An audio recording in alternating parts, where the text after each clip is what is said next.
میری سوچ جو میں بتاتا ہوں، میں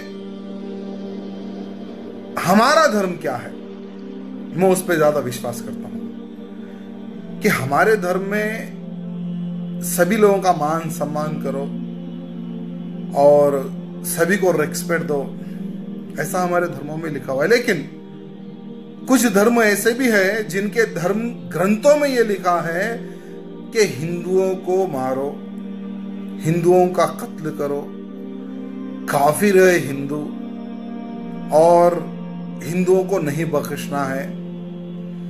تو میں اس کتاب پہ جانا نہیں چاہوں گا، ٹھیک ہے؟ آنے والے سمے میں یہ کتاب بینڈ ہو، میں اس کے لیے لڑائی لڑنے والا ہوں۔ آپ چاہتے ہیں کہ کوئی آپ کو کافر نہیں بولے، آپ کو کیا گالی لگ رہی ہے؟ کافر گالی نہیں نا، کافر مطلب جو اسلام کو نہیں مانتا، انگلش میں بولیں گے نان مسلم، اس میں برا لگنے کی بات کیا ہے؟ آپ سمجھ رہے نا؟ اور میں یہ بھی جاننا چاہوں گا، جب میں نے اسلام کے بارے میں جاننا چاہا تو میں نے اسلام کے بارے میں کچھ جو بھی جانا تو اس میں مجھے کہیں ایسا لگا کہ یہ سچ نہیں ہو سکتا۔ اسی لیے میرا یہ مسکنسیپشن ہے یا یہ صحیح ہے، میں یہ آپ سے جاننا چاہوں گا کہ ایسا مانا جاتا ہے کیا اسلام میں کہ جو اسلام کو نہ مانے یا جو کافر ہے اسے مار دیا جائے، کاٹ دیا جائے، اس کے فیملی کو لوٹ لیا جائے؟ کیا یہ کس حد تک سچ ہے اور کیا اس کو اس دنیا میں جینے کا حق نہیں؟ ماشاءاللہ بھائی صاحب نے بہت اچھا سوال کیا۔ وہ کہتا ہے کہ مجھے یہ غلط فہمی ہے اور لگتا ہے کہ غلط ہے کہ اسلام میں کافر کو مار دینا چاہیے، کاٹ دینا چاہیے۔ آپ کو کوئی بھی مسلمان نے مارا یا کاٹا ہے نا؟ آپ ماشاءاللہ صحیح سلامت ہے، الحمدللہ۔ آپ کو کس نے مارا کاٹا؟ میں جاننا چاہ رہا ہوں کہ ایسا کہیں ہے لکھا ہوا ہے یا نہیں؟ Very good. یہ کیا ہوتا ہے کہ جو لوگ اسلام کے خلاف کتابیں لکھتے، مثال کے طور پہ ارون شوری کا نام سنے؟ ارون شوری جو منسٹر تھا چند سال پہلے، بہت کتاب لکھتے ہیں اسلام کے خلاف، بہت مشہور ہے اسلام کے خلاف۔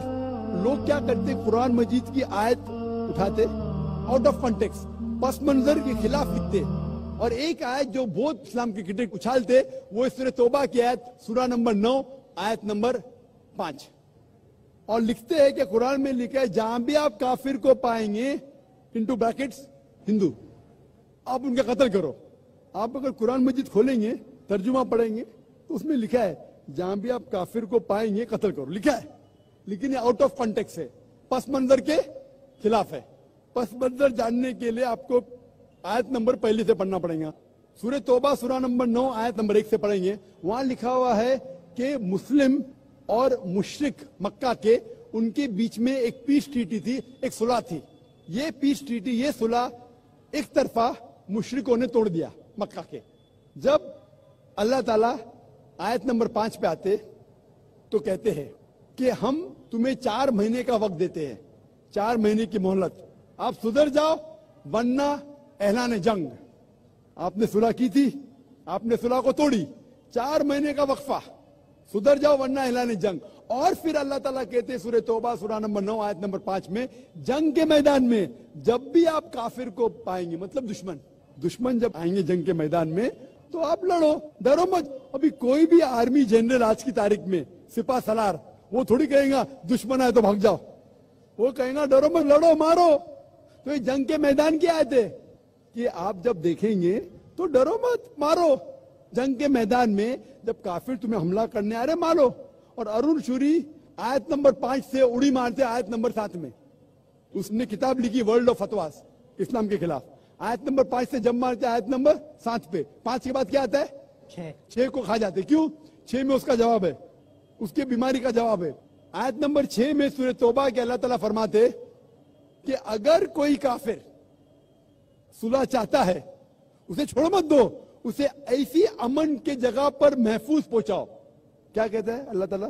اگر کوئی کافر صلح چاہتا ہے، امن چاہتا ہے، اسے چھوڑ مت دو، اسے سنبھال کے حفاظت کے ساتھ محفوظ جگہ پہ جا کے چھوڑو۔ escort him to a place of security۔ آج کا سپاہ سالار سب سے دیالو کیا بولے گا؟ دشمن کو جان دو۔ یہاں اللہ تعالیٰ کہ صرف چھوڑو مت، ایسی جگہ پہ لے کے جاؤ حفاظت کے ساتھ جہاں وہ محفوظ ہے۔ سمجھ رہا؟ تو یہ قرآن کی آیت ہے۔ تو ان لوگ پس منظر کے خلاف کوٹ کرتے، اور جہاں بھی جہاد کی آیت ہے، جنگ کے میدان میں جب آپ ملتے غیر مسلم سے، وہ آپ کو قتل کرنے آ رہے، قتل کرو۔ اس کے بعد فوراً آپ پڑھیں گے سورہ انفال سورہ نمبر 8 آیت نمبر 60 کے بعد 61 میں لکھا ہے امن بہتر ہے۔ مہابھارت میں